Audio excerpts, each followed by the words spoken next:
Fala galerinha, beleza? Estou passando aqui antes do vídeo começar para falar para vocês o seguinte: essa série de vídeo ela foi feita em parceria com o professor Gabriel Conceição e foi feito para upar originalmente no canal dele. Porém, eu resolvi trazer aqui para o canal para facilitar o acesso de vocês. Mas não esquece de passar lá no canal dele, dar o like, se inscreva, porque tem muita coisa boa vindo lá. Falou? Então, simbora pro vídeo. Fala galerinha, beleza? Tranquilão? Eu sou o Gabriel Conceição, seu professor de informática. E eu sou a Karina Burini, sou professora de informática. E hoje nós vamos começar nossa primeira aula de módulos do operador de sistema. Cara, esse módulo é um módulo que eu gosto bastante, justamente porque nós vamos falar sobre o sistema operacional ou a base de todos os sistemas operacionais provenientes do Linux. Não é verdade? Sim, a gente vai mostrar para vocês um pouquinho o que é, vai falar sobre os conceitos. Né? Esse módulo a gente vai trabalhar muito sobre o conceito do que é sistemas operacionais, o que é hardware, o que é software, para vocês começarem a entrar mais nesse universo da informática. E é basicamente essa ideia, tranquilo? Sem muita enrolação, sabe aquele bagulho? Vamos começar logo. Eu já queria trazer justamente a atenção de vocês para a primeira definição que nós vamos observar na aula de hoje, que é justamente identificar o que seria sistema operacional, já que nós vamos falar de operador de sistemas. Sim. O que seria sistema? De que sistema trata? Então, o sistema operacional, como vocês podem estar vendo aí na tela, né, é um programa, um conjunto de programas que eles gerenciam tudo que há no computador, né? Então, se hoje em dia você pode utilizar um mouse para você clicar em algo, isso é porque você tem um sistema operacional aí visual, né, que ao invés de você ter que ficar fazendo comandos extensos e tudo mais. Cara, é muito legal falar sobre esse aspecto, porque o sistema operacional ele vai controlar não só os outros programas, quanto também as peças. Ele também vai controlar as peças ali. É uma parada muito legal porque a Karina citou a questão do mouse. Você consegue controlar o mouse, ou melhor, o mouse consegue ser utilizado para selecionar objetos, por exemplo, por causa do sistema operacional. Isso se aplica para um monte de situações. Por exemplo, o seu monitor, ele só passa vídeo porque tem um sistema operacional ali que projeta o vídeo para ele. Isso é aplicado para diversas situações, né? É porque basicamente o sistema operacional que a gente utiliza, ele tem o formato dele que a gente fala que é a orientação ao objeto, né? Sim. Então você vai exatamente utilizar o objeto, você vai clicar, selecionar e vai fazer esse comando, e quem vai estar ali por trás avisando um programa que é na hora dele abrir, que é na hora dele ler um determinado arquivo, quem faz isso é o sistema operacional. E aí vocês estão vendo até alguns exemplos de sistemas operacionais, né? Provavelmente o que vocês mais conhecem é o do meio, que é o Windows 10, mas a gente vai falar bastante sobre esse aí do cantinho, esse verde aí, que é o nosso Linux Mint. Beleza, nós temos aí, o Karina citou, né? Tem 3 sistemas operacionais aí, 3 exemplos. O primeiro, como a Karina citou, Linux Mint, o Windows 10, que é da Microsoft, ou seja, Microsoft Windows 10, e o do macOS, que é da Apple, beleza? Talvez hoje sejam as 3 principais. Eu não vou chamar empresa, porque Linux não é uma empresa, mas as 3 formas de você distribuir sistemas operacionais atualmente, as 3 principais são por meio do Linux, da Microsoft e da Apple, que são aí, sem dúvida, as maiores. Nós temos o sistema operacional que talvez, se não for hoje o mais usado no mundo, é um dos mais usados, que é para o seu smartphone, o Android, que é da Google também, né? Mas nós temos essas características aí. Entenderam esse contexto? Tranquilo? Show? Podemos passar, Karina? Vamos passar, pode ir pro próximo. Então, beleza. Aqui, a Karina falou que nós vamos usar o Linux, né? O Linux Mint, para ser mais preciso. Mas nós precisamos entender por que nós vamos usar o Linux Mint, né? Sim, galera, o Linux Mint, assim, ele tem várias coisas, né?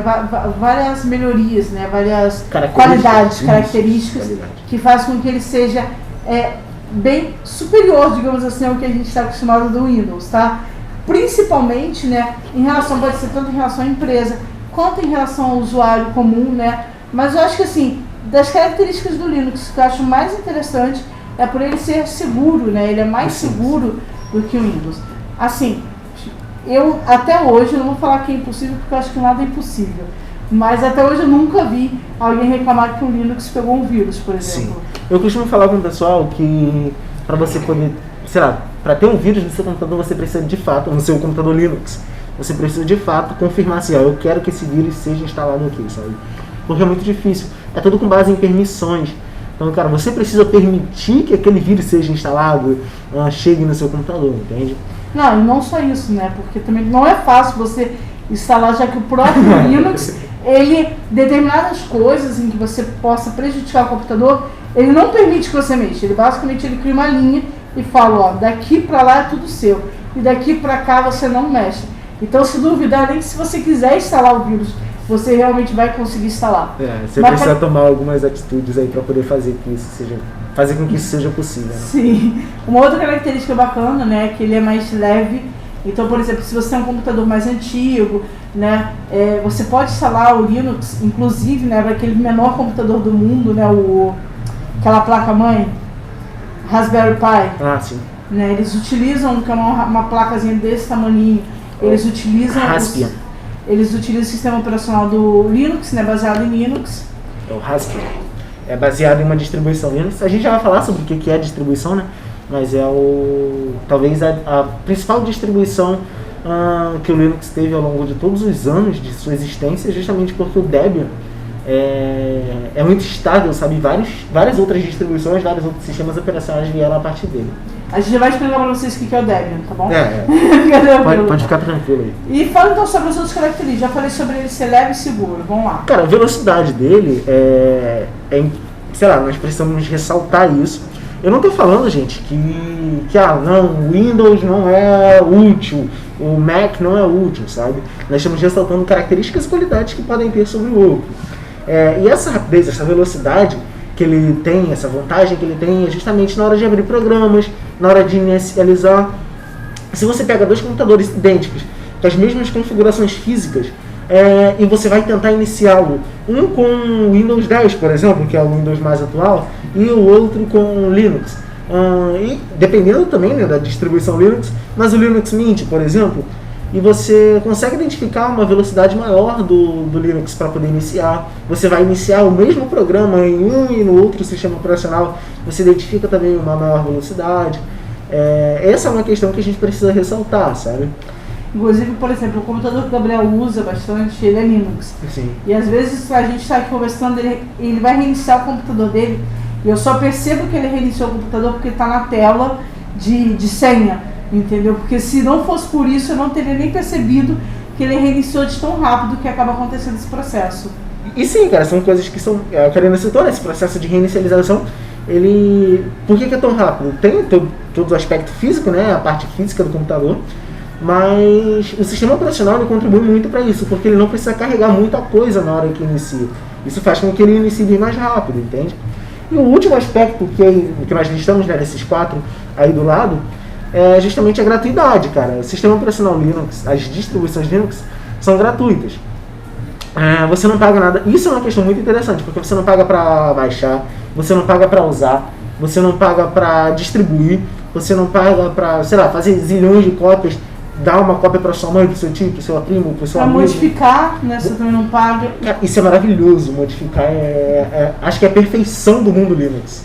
Sim, com certeza. Então podemos passar, já entenderam quais são as características, né, o porquê que o Linux ele tem tido um crescimento muito grande, principalmente pelas empresas, até mesmo por causa dessa questão de segurança, né, tipo, vai ter o Facebook hackeado, né, as empresas perdem muito dinheiro, às vezes, por causa disso. Então, vamos para o próximo, Gabriel? Vamos lá.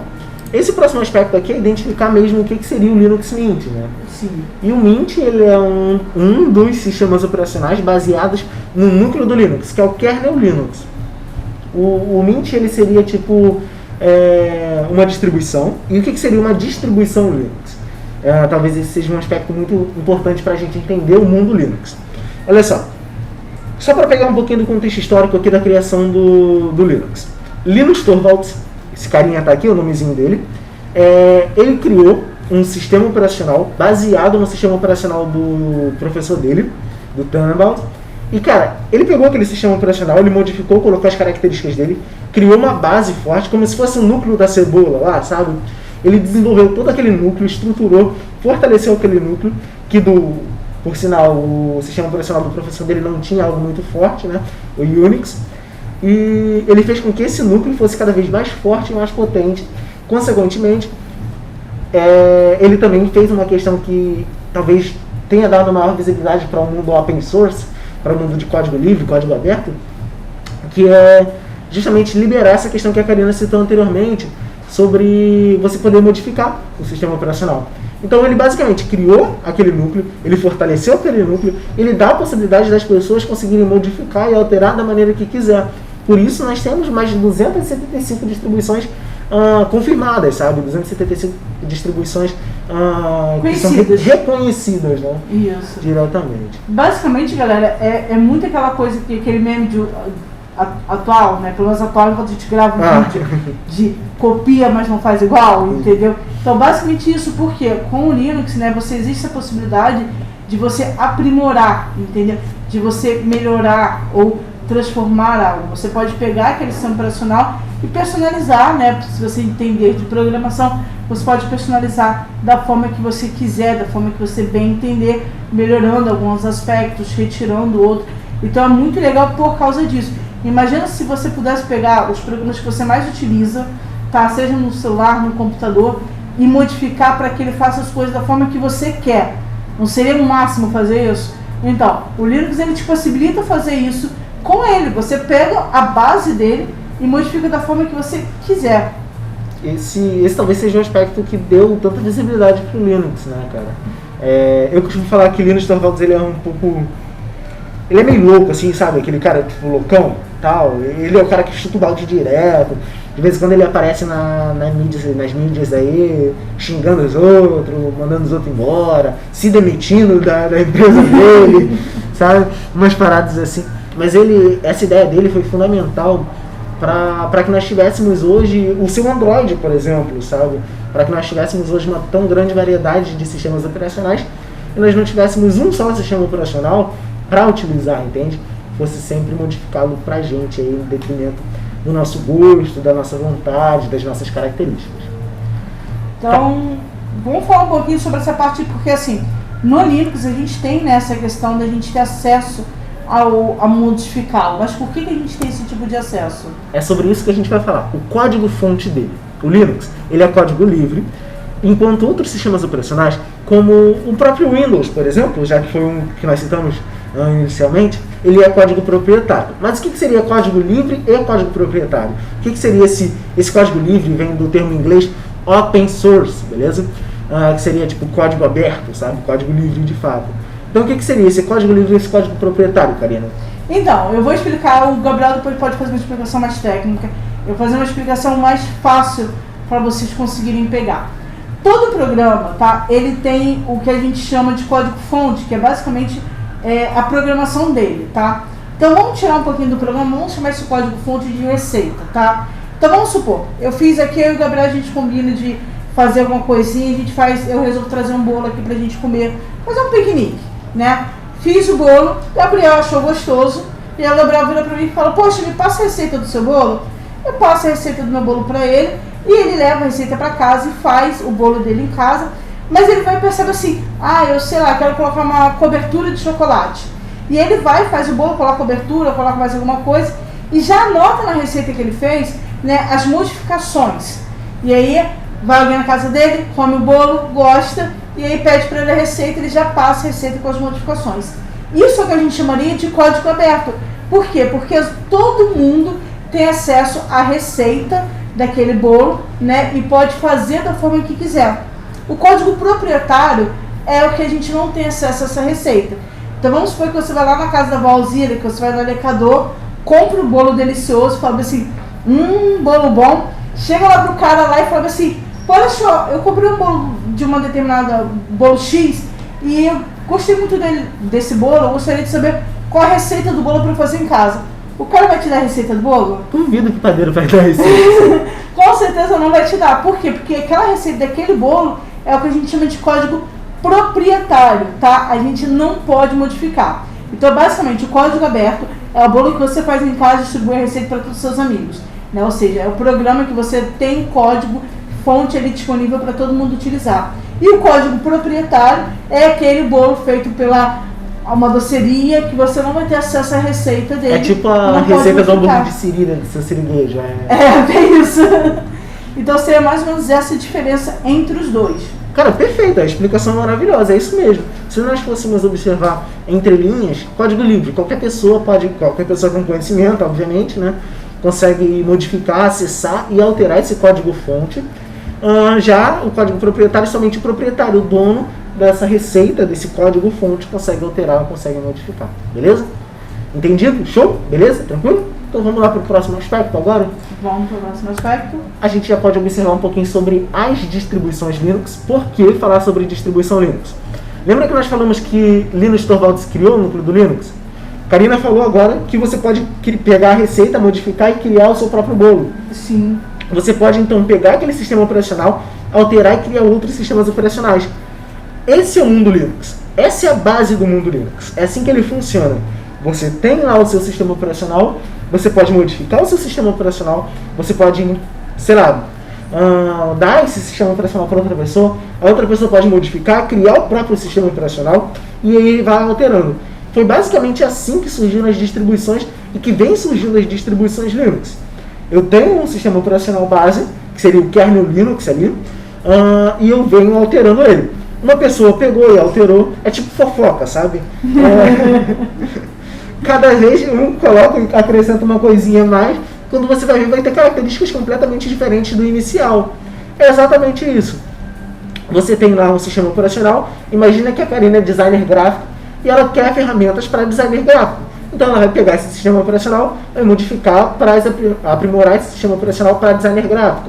Tem outra pessoa que trabalha com testes de segurança, que seria o mundo hacker, como a gente conhece. Então ele colocaria então as características já voltadas para teste de segurança. Outro precisaria de um sistema operacional para o computador mais modesto, como a Karina citou no início, né? Aqueles computadores mais antigos, mas talvez não tenham uma potência tão grande, então precisaria de um sistema operacional mais levinho. Eu gosto muito de uma aparência interessante, eu prezo muito por essa questão de tem que ser muito bonito, né? Sim. Então você cria um sistema operacional voltado com essas características, para uma característica para aparência, entende? Então assim, são mais de 200 distribuições diferentes, mais de 270, né, distribuições diferentes. Logicamente a gente não vai parar aqui para falar para vocês sobre cada uma delas, né? Porque se fosse assim, o vídeo ia ter aqui 1 hora, 2 horas, né? A gente vai falar para vocês sobre algumas das principais distribuições que a gente tem do Linux, tá? Aí vocês já estão vendo algumas na tela, só que a gente vai falar um pouquinho mais sobre cada uma. Sim. Só para o pessoal vocês conhecerem um pouquinho mais. O primeiro aqui seria o Linux Mint. O Linux Mint talvez hoje seja a distribuição mais popular do mundo. Ele está ali no ranking, no top 3 das distribuições Linux mais populares, sabe? Ele sempre está ali no topo, entende? Mas a maioria das pessoas identificam sempre o Linux Mint como uma distribuição a mais popular, justamente pela facilidade que você tem de utilizar. Ele é muito fácil mesmo, e intuitivo demais. Você consegue acessar as configurações, modificar, instalar programas. Ele tem uma loja de aplicativos muito intuitiva. Ele é literalmente muito fácil. E essa facilidade que ele propõe faz com que ele seja muito popular. Né? E aí o nosso próximo aí é o Debian. Pode falar pra galera sobre o Debian. Cara, o Debian, eu amo o Debian. Vocês não têm noção. Tipo, o Debian é o sistema operacional, sabe, tipo assim, é a base de tudo, entende? Porque, é a base de tudo, no caso de tudo que a gente consegue identificar. A partir do Debian, nós tivemos o Ubuntu, que criou uma variedade enorme de distribuições. Ubuntu, Kubuntu, cara, e vai. Cara, muita distribuição a partir do Ubuntu, que veio do Debian. Do Debian nós tivemos aquela que a Karina citou anteriormente, que é a do Raspbian, a distribuição Raspbian, ou Raspbian. Ela também deu variações para os sistemas operacionais do Raspberry, que também tem outros sistemas operacionais. É tipo uma... Sabe aquela... Caramba, árvore genealógica, entende?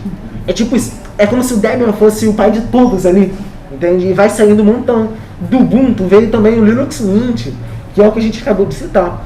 Isso é impressionante porque o Debian ele é muito estável. Ele é tão estável, que as pessoas utilizam ele até para servidor. Ele tem versões para servidores que são utilizadas no mundo inteiro. E provavelmente o servidor que você consegue acessar a internet, ou utiliza o Debian, ou utiliza alguma versão de sistema operacional baseado no Debian, sabe? É muito provável que o servidor do seu jogo preferido, do seu site preferido, da sua rede social preferida, seja armazenado em um servidor que utilize o Debian ou uma variação do Debian ali, justamente por essa estabilidade enorme e incrível que ele tem. Qual o próximo então que você vai falar? Ubuntu. Cara, Ubuntu é maravilhoso. Ubuntu é uma palavra da língua africana, na verdade. Sul, se não me engano. E, cara, não dá pra gente traduzir uma palavra, né? Mas o significado dela é voltado para aquela questão de união, sabe? De amor, de pensar no próximo, entende? E se você olhar bem para aquela logo do Ubuntu aqui, você consegue identificar que tem eu esqueci o nome, abraço, união entre as pessoas, sabe? Você pode observar ali que parecem 3... Ó, olha aqui comigo. Parecem 3 pessoinhas aqui abraçadas. 1, 2 e 3. Deixa eu desfazer esse negócio que ficou muito feio. Olha só, são tipo 3 pessoinhas abraçadas. Essa questão que o Ubuntu veio trazendo, dessa versatilidade impressionante, faz com que ele seja muito amigável e seja utilizado em diversos dispositivos diferentes. Seu smartphone poderia utilizar o sistema operacional Ubuntu, seu tablet, seu notebook, seu desktop, no caso computador de mesa, consegue utilizar então essas variações, beleza? Tranquilo? Então é basicamente essa ideia. O Ubuntu, ele tem, como eu disse, o próprio nome, a própria palavra, já tem essa característica, beleza? De ser um nome voltado para isso. A empresa que retém os direitos do Ubuntu é a Canonical. Eu acho, assim, na minha humilde opinião, que a Canonical é a maior empresa do segmento open source que nós temos, assim, sabe? A Canonical é muito grande mesmo. Ela vem mantendo o Ubuntu de diversas, sabe? Pensa numa empresa que está sempre pensando no bem do sistema operacional, entende? O Ubuntu, hoje eu acho que o Ubuntu seria talvez a maior distribuição Linux, maior de poderio, de garra, assim, que tem no mundo Linux. A palavra Ubuntu quer dizer humanidade para com os outros, né? Significa exatamente essa questão de união, que esse sistema operacional traz também, né? A ideia dele por trás. Acho que o próximo aqui que a gente consegue observar é o Elementary OS. O Elementary OS, ele é muito parecido com o Mac OS. Ele tem uma similaridade, sabe? Essa questão visual foi até baseada nele. Parece brincadeira você falar assim, professor, você falou que a principal característica dele é a beleza, sabe? A aparência. Como assim você vai falar que a aparência é a principal característica? Mas como eu citei, esse sistema operacional, ele é criado com base também saindo do Debian ali, e indo justamente com aquelas características de uma aparência legal, de ser bem visualmente, ser bem agradável, sabe? Você conseguir olhar e identificar tudo muito fácil, entende? Ele tem umas animaçõezinhas que eu acho bem legal, Karina. Eu costumo falar com os alunos sobre isso, que, tipo, tu tem animações nele que ele vem amassando a janela, tipo, fecha a janela e ele vem amassando, aí você abre assim a janela do programa e ele desamassa, sabe? São animações nativas dele que são bem legais também. Pode parecer uma coisa boba, gente, mas muita gente tem esse interesse em se focar nessa parte mais visual, né? Sim. Geralmente, nem todo mundo tem um computador exatamente para, tipo, jogos, para coisas muito hard. Algumas pessoas têm um computador, às vezes, mais para poder ter ali a parte gráfica, né? Para poder fazer trabalhos, etc. Aquela coisa bem simples. Então, e às vezes é um computador que é um escritório. Então, às vezes, ter esse visual mais clear, né? Mais bonito que o Elementary OS tem, ele é uma coisa interessante, entendeu? Para as pessoas. Cara, sem dúvida nenhuma, ele é talvez aí uma das distribuições mais conhecidas do mundo Linux. A Karina citou o nomezinho dele todo, né? Que é Elementary OS. Esse OS é de Operational System, que seria sistema operacional em inglês, né? Se por acaso vocês tiverem alguma dúvida, identificar o nomezinho. Toda vez que vier seguido de OS, provavelmente é de Operational System. Eu acho que os próximos sistemas operacionais todos têm esse OS, né? Tem? Eu não lembro. Você que organizou, né? Aí, o Chrome OS, ela coloca as paradas assim e fala assim, Gabriel, vai lá e você fala sobre os negócios, entende? Já criei o slide, entendeu? Mas o Chrome OS, por exemplo, ele não é o Google Chrome, não é o navegador da internet que você usa no seu celular, no seu computador. Esse daqui é um sistema operacional que a própria Google, a empresa, ou mais precisamente a variação dela, que a Google Chrome criou, baseado no Linux, no kernel Linux. Então criou um sistema operacional para os seus computadores. Eu não sei se vocês já viram, mas nós temos atualmente os Chromebooks, são muito conhecidos principalmente nos Estados Unidos, sabe? O pessoal nos Estados Unidos usa muito, pelo menos nesse período que a gente está vivendo atualmente, é onde mais tem, ou é mais utilizado os Chromebooks, que são computadores com o Chrome OS instalado, sabe? é muito legal, eu particularmente acho muito bacana. Ele é voltado completamente para o serviço online, então tu vai usar as paradas, ferramentas que são voltadas para trabalhar com as questões online. Infelizmente, para nossa realidade no Brasil... é meio complicado. Porque, você trabalhar com só serviços... Não que ele não pudesse trabalhar com serviços offline, também trabalha, mas... O foco deles são serviços online. Isso. Então, aqui no Brasil, como a gente tem muita dificuldade, muitos problemas com a internet, acaba sendo uma coisa que não é tão operacional pra gente. Sim, sim. Entendeu? Então, assim... A internet não é tão próxima... Uma internet boa não é tão próxima da população geral, né? Não são todas as pessoas que têm uma internet de qualidade.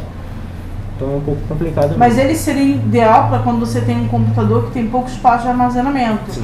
Porque como ele é todo virtual, entendeu? Ele todo não, mas ele tem esse foco, né, no online, então você não precisa ter um computador com muito espaço de armazenamento. Sim, essa é uma característica muito bacana.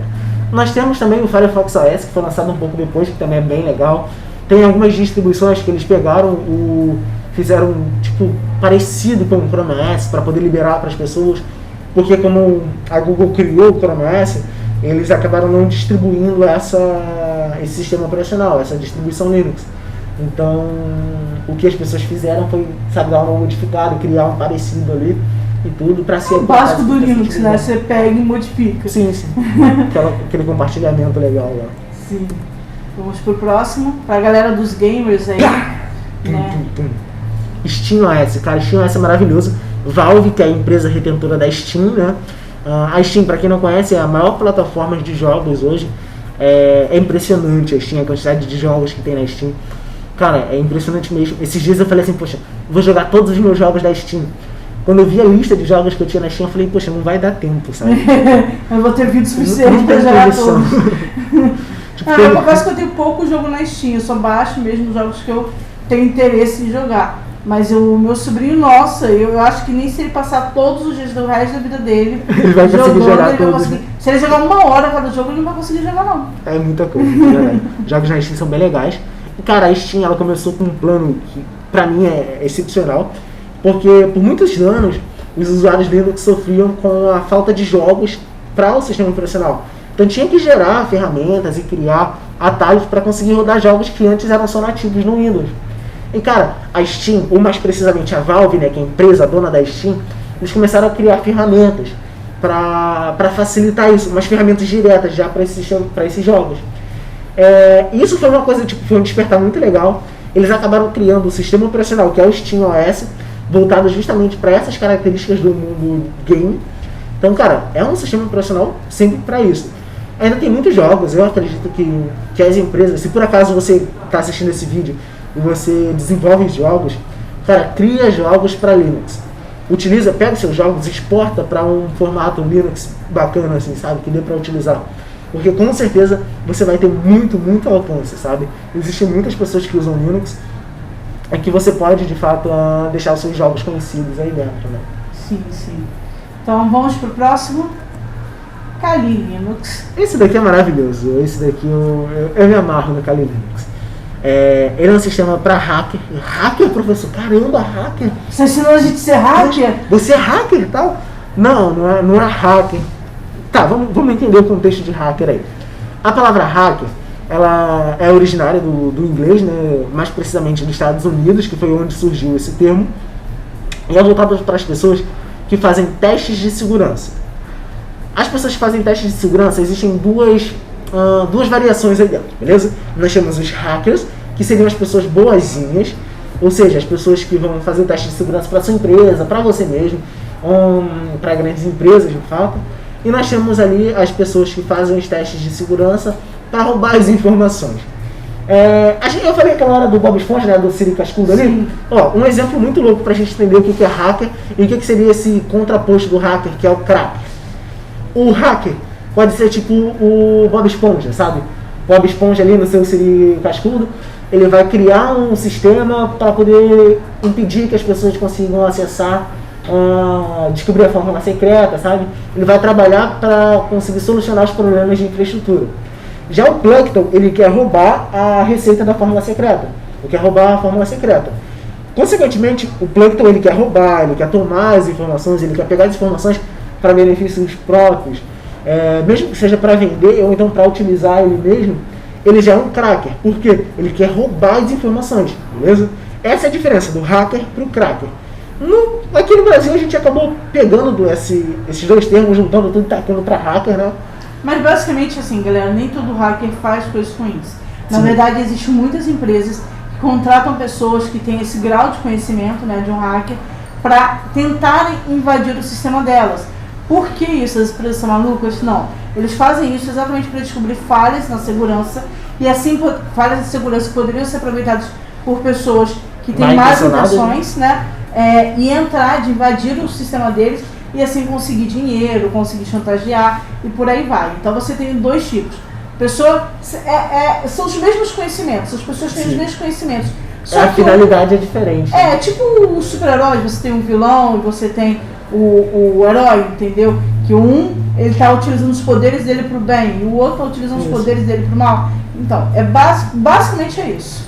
É nessa ideia. Se por acaso vocês quiserem utilizar esse nome, que eu não vou chamar de nome correto, né? Porque talvez seria muita prepotência, mas o nome padrão para isso é hacker, seria esse bonzinho, que a Karina citou, e cracker seria esse mal.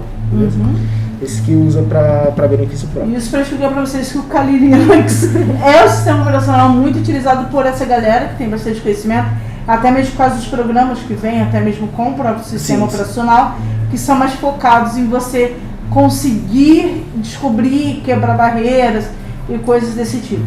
Cara, é muito legal. Alguns alunos já até me perguntaram, pô, professor, mas se eu quiser, sei lá, fazer testes de segurança, preciso usar o Kali Linux? Não, na verdade não. As ferramentas que o Kali Linux tem podem ser instaladas em outros sistemas operacionais da Linux. Você pode, por exemplo, utilizar o próprio Linux Mint com as ferramentas que o Kali tem. A diferença é que o Kali ele já vem com as ferramentas pré-definidas, já com configurações para poder facilitar essa ideia, entende? E não acho também que é só porque você vai instalar o Kali Linux que vai na hora o conhecimento vai vir, tá? Não adianta você ter as ferramentas se você não souber utilizá-las, tá? Então, é basicamente isso. Sim, é essa ideia. Olha só, para finalizar esse contexto, eu queria falar também sobre a utilização do Linux, onde ele é utilizado de fato, né? Nós temos aí a NASA utiliza o Linux, nós temos outras empresas como Google, por exemplo, né? Google, McDonald's, Hollywood, os anônimos utilizam, né? Os hackers aí. Os hackers utilizam, tá? Várias grandes empresas utilizam aí, galera, só algumas das que estão utilizando o Linux, tá? Porque já faz tempo que o crescimento do Linux tem sido exponencial. Então, assim, sei lá, uns 4, 5 anos atrás, a gente tinha um crescimento aí de cada vez, a cada ano dobrar, assim, tinha 60% a mais de empresas utilizando o Linux, entendeu? Cara, é impressionante. Nós já citamos aqui, né, por exemplo, o próprio Android, né, os celularzinhos. Nós temos sistemas embarcados, sistemas de navegação, tipo de GPS, aquele do carro, por exemplo, provavelmente é o sistema Linux. De metrô, navio, submarino, satélite, e cara, muita coisa usa Linux, sabe? Muita coisa Linux. Você pode ter certeza que qualquer empresa que tenha bastante informação, que tem que ter uma segurança da informação muito grande, ela com certeza utiliza Linux. A probabilidade é muito grande mesmo. Passando aí, gente. Só falar agora sobre a tecla Print Screen. Queria até mostrar para vocês aqui. A teclinha Print Screen, ela fica localizada aqui, beleza? No nosso teclado. Ela é utilizada justamente para poder fazer captura de tela. No Linux, talvez seja aí a maneira mais fácil em comparação aos outros sistemas operacionais, porque você consegue de fato, só clicou na teclinha, capturou. Não precisa, porque a maioria dos sistemas operacionais você tem, no caso não, o Windows, vamos especificar. O Windows, você clica ali para dar o print na tela e aí você tem que abrir algum arquivo. Fica na área de transferência, né? Você tem que abrir alguma coisa para poder salvar. O Linux não, você clica ali naquela teclinha e ele já salva dentro da pasta específica. Né? E você tem ainda a opção de, com o próprio aplicativo de captura de tela que vem no próprio Linux, você pode escolher capturar a área de trabalho toda, capturar somente o que está na janela atual, tá? Então se você tiver com 2 janelas abertas e uma delas vai ser ativa, ele só vai capturar o que está na janela ativa, ou você pode pedir para selecionar a área que você quer capturar aquela imagem. Dependendo do sistema operacional, você tem opções para inserir efeito e tudo mais. São questões... Eita, não focou em mim não, olha só. Calma, aí focou, agora sim. Então são características muito interessantes para esse print screen, né? Mas é isso, print screen então é essa captura de tela. Outra parada que a gente pode falar é sobre pastas, né? Pastas são nomeadas não só como pastas, mas como diretórios, tá bom? Se por acaso você ouvir eu, a Karina falando diretório, ou ouvir alguma outra pessoa falando de diretório, diretórios são, na verdade, pastas, beleza? Basicamente esse nomezinho aí técnico. Lembrando que pastas são, talvez, é a forma com que nós utilizamos para organizar arquivos ou para armazenar arquivos a fim de organizar o disco, sabe? É basicamente essa ideia. Nós utilizamos ela para organizar os arquivos, para organizar o disco, para deixar tudo no lugarzinho certinho. Eu tenho uma pasta imagem, onde ficam armazenadas as minhas imagens, a pasta documentos, onde ficam os documentos. Porque imagina, principalmente no dia de hoje, galera, vocês têm aí, tiram 500 fotos por dia, né? Imagina que você quer achar uma foto que você tirou, sei lá, em dezembro de 2018. Quantas fotos você já não tirou nesse meio tempo? Você pode, por exemplo, armazenar suas fotos em pastas, por data, por local, entendeu? Então, essa daí é uma das formas da gente trabalhar com esse esquema de pasta. É uma forma de você organizar. Pensa no seguinte, na sua casa você tem a sua organização. Tu não vai procurar, por exemplo, uma camisa na gaveta da cozinha, entendeu? Eu espero que não. Da mesma forma, você não vai procurar um copo na sua gaveta de e-mails, né? Sim. Então, assim, da mesma forma que você organiza as coisas na sua casa, pelos lugares, etc., você também vai organizar as coisas no seu computador. Sem dúvida nenhuma, as pastas elas são muito úteis em todos os momentos, né, na verdade. Até para localizar tudo. Gente, olha só, a aula de hoje é essa, na verdade. Na próxima aula nós falaremos sobre hardware e software. Esperamos vocês aqui, beleza? Uma coisa muito importante não esqueça de curtir, se inscrever no canal, comentar se você gostou. Se gostou de verdade, compartilha com seus amigos, tá certo? Beleza? E é isso, né, Karina? É isso, então a gente aguarda vocês na próxima aula. Dá uma olhadinha lá no Google Sala de Aula, que é onde a gente está deixando os exercícios, para vocês verem o que tem de exercício. Nossa, quase não sei. Para vocês verem o que tem de exercício, o que tem para fazer, e qualquer dúvida pode entrar em contato conosco, tá bom? Ó, ali embaixo da Karina agora vai aparecer a playlist para você conseguir assistir os vídeos.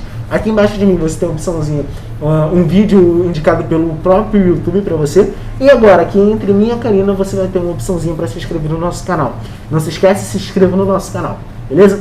Até a próxima, valeu, falou, tchau, tchau.